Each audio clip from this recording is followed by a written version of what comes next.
I rewatched all Bunny Girl Senpai to get up to date for the new season, which, at the time of making this video, the new season is currently airing. And hey, new season is fucking fire. We finally get to have an anime that is set in college. Look, I'm sure there's a few anime out there that are set in college, but the only one I can think of is fucking Golden Time. Look, I personally really like Golden Time, so no hate there, but we need more anime set in college. Warning, there's going to be spoiling of the first season, the 3 movies, and then a little bit of the new season, so please continue with caution. One thing I fucking love is the title of the first season, and just how it's so misleading, because you think you're getting an anime about this woman in a bunny girl suit. But nope, that scene lasts for what, 2 fucking minutes? And then yes, the bunny suit makes its grand return, but only for 1 scene and it fucks right off.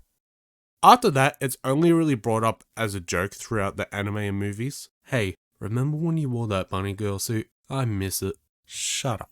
Going into Bunny Girl, I personally thought it was a romance. And well look, yes it is a romance anime. We get to watch Sakuta and Mai fall in love and start a relationship. But romance isn't the only theme throughout Bunny Girl. Adolescent syndrome, or better yet, puberty syndrome, is the main focus. Puberty syndrome is this supernatural thing that happens when the characters are facing personal issues, almost pushing them to the edge. Mai starts to turn invisible and being forgotten due to her personal issues caused by being in the spotlight.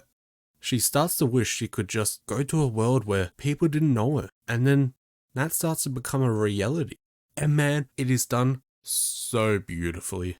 The scene where Sakuta is struggling to stay awake and he's just downing energy drinks just to not fall asleep. My fucking eyes, they just start bawling. I swear, it is like the saddest thing ever. And then Mai drugs him so he can sleep. Okay, I know how that sounds, but it's really cute, I promise. Koga has a time loop, and I have to say it's got the coolest name, Lapris's Demon. That is the sickest name for a phenomenon. Futaba has 2 versions of herself, and let's just go with one's a little bit more Twitter active, if you know what I mean.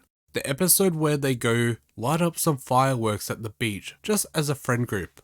It's such a wholesome episode. I love it so much. Mai's sister is jealous of Mai and she just wants to be like her big sister.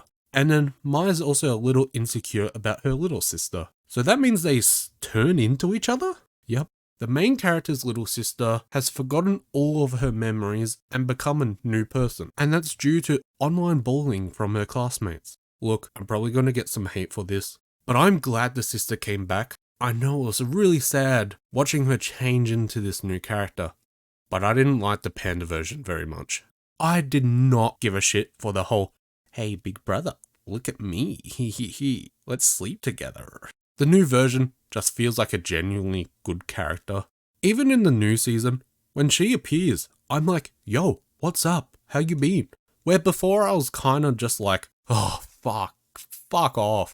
Each syndrome goes for 3 to 6 episodes, so it's really short, but that's the thing, it doesn't feel short.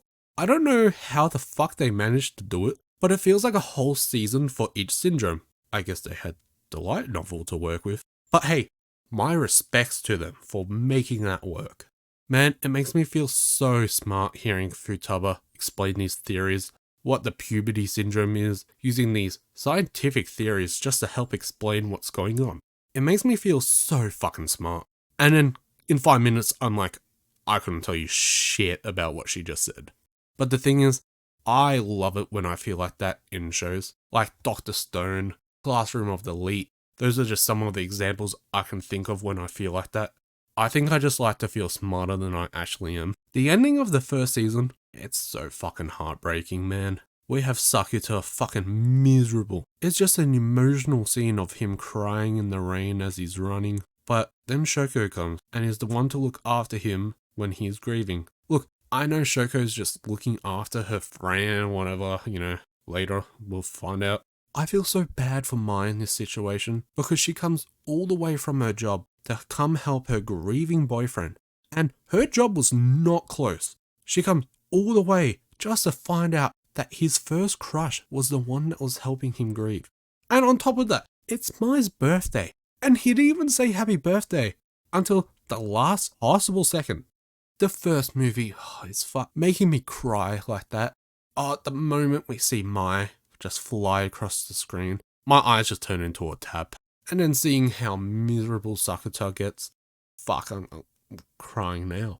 Even though how sad it is, I love the whole Shoko story and how she has the main character's heart and then Mai's, and then due to the main character not meeting Shoko, Mai does a movie that makes so many people become organ donators, and that's how she gets a new heart. It's honestly a fun but sad as fuck movie. It's my favorite movie in the whole franchise. The second movie, look, it's good, but the issue is how strong movie 1 and 3 are, where it's just not as impactful as them two. This movie does feel a little bit of a setup for the next movie, and that's, well, because it's a fucking franchise. But I'll explain more why it feels like a setup after. Well, this movie is all about Kaede wanting to go back to school and live out the old panda version of herself's dreams. We get to watch her come to realize that's not for her. That was the old Kaede's wishes, not hers. This movie really shows how much Sakata cares for his sister, looking at all these options for her, helping her study for the exams, looking at other options of schools. And then the fucking cliffhanger at the end with Child Mai. What a cliffhanger. I remember when I first saw that, actually being like, what the fuck? The last movie though, another fucking banger. And again, sets up the next season perfectly. I really like the whole other world. It's different, but it's not too different. And then we get to see Sakata try to escape this other world to go back to his. My only issue is, I really wish I was able to experience that world more. See what else is different. Watch him struggle in this new world. Rascal does not dream of sister venturing out. Ties really well to Knapnack's sister, whatever the fuck it's called. Because this movie is all about Sakata. And that he was kind of forced to grow up quickly so he can look after his sister. And well, as we know in Sister Venturing Out, he was meeting up with the advisors and looking at different schools, organizing his sister to meet Izuki. To us, the viewer, that's normal for Sakata to be doing that stuff. Since season 1 we've been witnessing him do that, doing it alone. And this movie addresses that yeah, he was forced to grow up quickly. His parents were not really around. He doesn't blame them for not being around much. He understands, but he's worried about being in a family again. And that's when it's revealed Sakata is going through his own syndrome. His mother is forgetting about him. And then the whole world. It's just like my situation, but this time, dressing up doesn't work. Marriage certificates work though. And now season 2. As I said, I'm going to be spoiling this just a little, so hey, skip on if you don't want to get spoiled. I am enjoying the fuck out of this new season. And again, I love how just every season ties together.